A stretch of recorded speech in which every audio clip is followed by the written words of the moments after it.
Exodo 36. Si Bezalel, si Aholiab at ang lahat ng manggagawang binigyan ni Yahweh ng kaalaman at kakayahan ang gagawa ng lahat ng kailangan sa santuaryo ayon sa sinabi ni Yahweh. Tinawag ni Moises sina Bezalel, Aholiab, ang lahat ng binigyan ng kakayahan ni Yahweh at ang lahat ng nais tumulong at pinagsimula ng magtrabaho. Ibinigay niya sa kanila ang lahat ng handog ng mga Israelita para sa gagawing santuaryo. Patuloy pa rin sa paghahandog ang mga Israelita tuwing umaga. Kaya't nagpunta kay Moises ang mga manggagawa.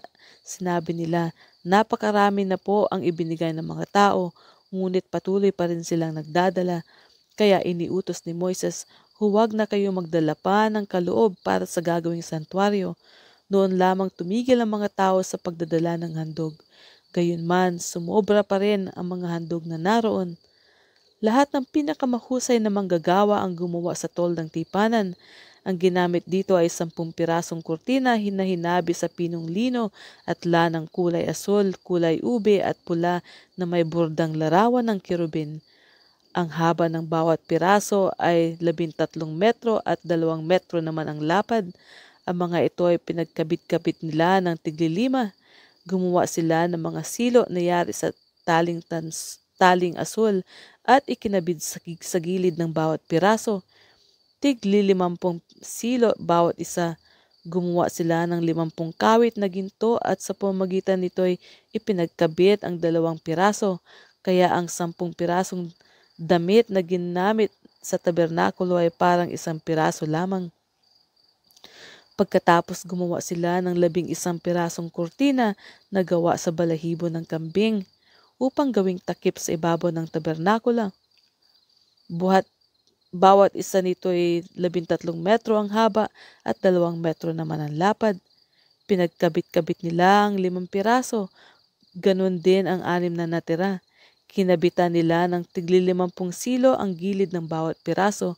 Pagkatapos gumawa sila ng 50 kawit na tanso at sa pamamagitan nito ay pinagkabit nila ang 2 piraso para maging isa lamang. Tinakpan nila ito ng pinapulang balat ng tupa at pinatungan pa ng balat ng kambing. Gumawa rin sila ng mga patayong haliging gawa sa akasya para sa tabernakulo. Bawat haligi ay 4 na metro ang haba at 0.7 metro naman ang lapad. Bawat haligi ay nilagyan nila ng mitsa para sa pagdurugtong. 20 haligi ang ginawa nila para sa gawing timog at 40 patungang pilak na may suotan ng mitsa. 20 rin ang ginawa nilang haligi sa gawing hilaga at 40 patungang pilak din, 2 sa bawat haligi. Para sa likod sa gawing kanluran ay 6 na haligi at 2 naman para sa mga sulok. Ang mga haligi sa magkabilang sulok ay magkadikit mula sa ibaba hanggang itaas sa may unang argolya.